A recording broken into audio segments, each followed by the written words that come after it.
What's going on, guys? My name is Wade with TechDaily. So in thinking about my review for the iPhone 14 Plus, really only one thing came to mind: size. They say that size isn't everything, but as far as what the iPhone 14 Plus offers, it's only its size that's different compared to the regular iPhone 14. It's also more expensive. This phone starts now at $899. And in thinking back to the other different sized iPhone from the previous couple of years, the iPhone mini, I can't help but wonder if Apple maybe made a mistake. Now, yes, through the different iPhone iterations, there's been a regular sized iPhone and a Plus or a Max sized iPhone. This started all the way back with the iPhone 6 and 6 Plus. And technically, the mini iPhones, the 12 mini and the 13 mini, were sort of the odd ones out when they were released. It seemed like a good move. With smartphones as a whole getting so big, there hadn't been a small, comfortable, pocketable iPhone in a long time, and the mini was cheaper too. That's always a good thing. But evidently, Apple decided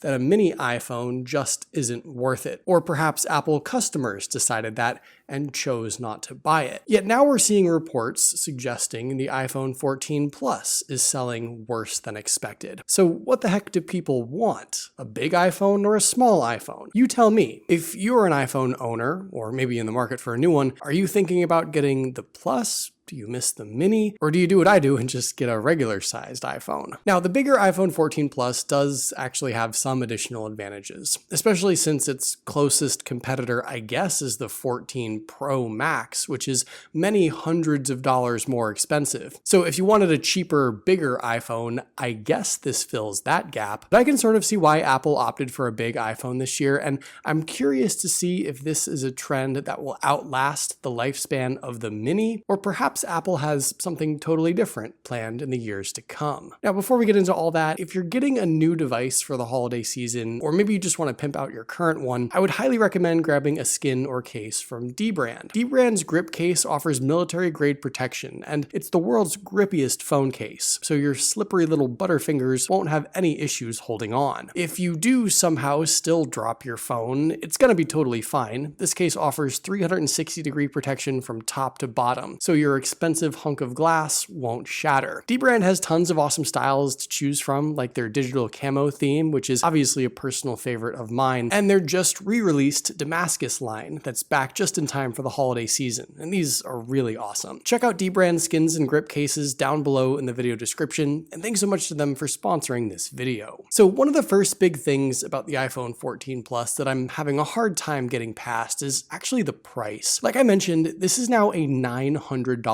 device just to start. The regular iPhone 14 is $800, so across the board, iPhones are more expensive this year. The minis were $700, and yeah, I know it's still pricey even at that, but Apple was at least giving people some sort of cheaper entry into the current iPhone lineup with that. Now, after tax, getting any current iPhone, plus an accessory or two, is essentially going to run you four figures no matter what, which is just crazy. Though, like I alluded to, if you've wanted a bigger iPhone for the last few years, I guess your only other option was grabbing the ridiculously expensive Pro Max, which starts at $1,100. So in that sense, if size is the only thing you care about, I guess you're saving a few $100 now with this big iPhone option. But proportionally, when you consider how much better the Pro Max is versus the 14 Plus, you're spending like 20% more to get a phone that's twice as good. The difference between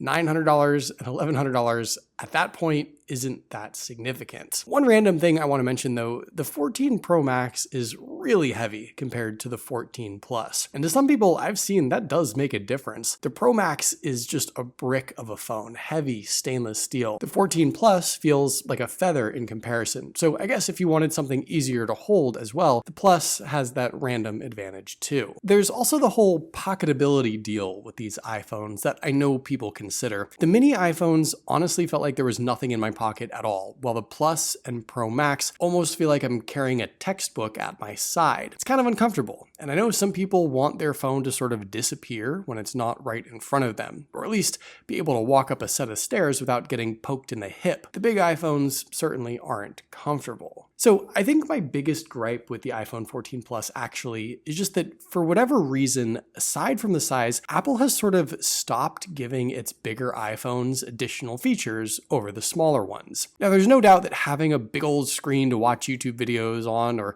scroll through Twitter is great, and for some folks that only factor may be the deciding factor. But it wasn't too long ago that Apple's big iPhones got an additional camera lens, or at least some additional camera features. Now, there's nothing that separates them. On the one hand, I think people will think that that's a good move. You don't have to get a giant oversized iPhone just to get some additional features you may want if you don't want to. But at the same time, if you're paying all this money just for a bigger screen size, shouldn't you at least be getting something else more? A lot of people may also argue that you get better battery life with the bigger phones since there is a bigger sized battery inside, but they have to power the bigger sized screens. And I haven't really found there to be a significant difference in battery life with the bigger phones. It's not even really a selling point or something that Apple specifically advertises, so I can't really count that. I'm not really sure what the answer is here. To be quite honest, I'm pretty salty about the fact that Apple didn't even bother to upgrade the processor at all on the regular iPhone 14 and 14 Plus this year. That's the most insulting thing to me, but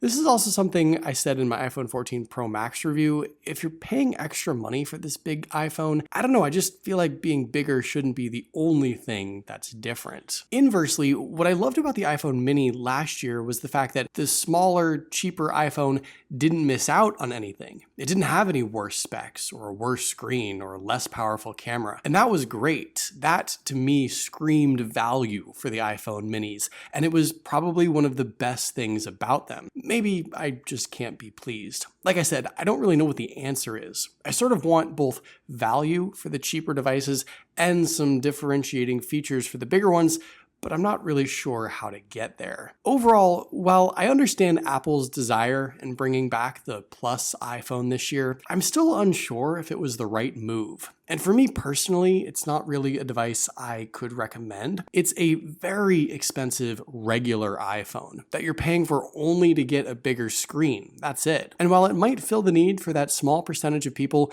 who didn't want to buy a Pro Max, but who still wanted a bigger iPhone anyway, I almost feel like it does make more sense to just get a Pro Max at that point, since the 14 Plus is so darn expensive to begin with. The iPhone minis were a fun and relatively inexpensive way to get into an iPhone, at least the current generation iPhone lineup, but evidently people just didn't buy them, which is a shame. Now actually, Apple still sells the iPhone 13 mini at a really solid price if you want to buy quote unquote last year's device, which if you're coming from an older iPhone, it might make a lot of sense, but considering everything else about the new iPhone 14 Plus, the fact that it's so pricey and the fact that you don't get anything more, I can also see why it's likely not selling as well as maybe Apple had hoped. But what do you guys think? If you're an iPhone mini owner right now, are you sad to see it go? If you're in the market for a new iPhone, is the 14 Plus something you're seriously considering right now? Let me know in the comments down below. I'd love to hear your thoughts, of course. Hopefully you guys did enjoy this video. Be sure to follow TechDaily on Twitter and subscribe to the TechDaily YouTube channel if you haven't already.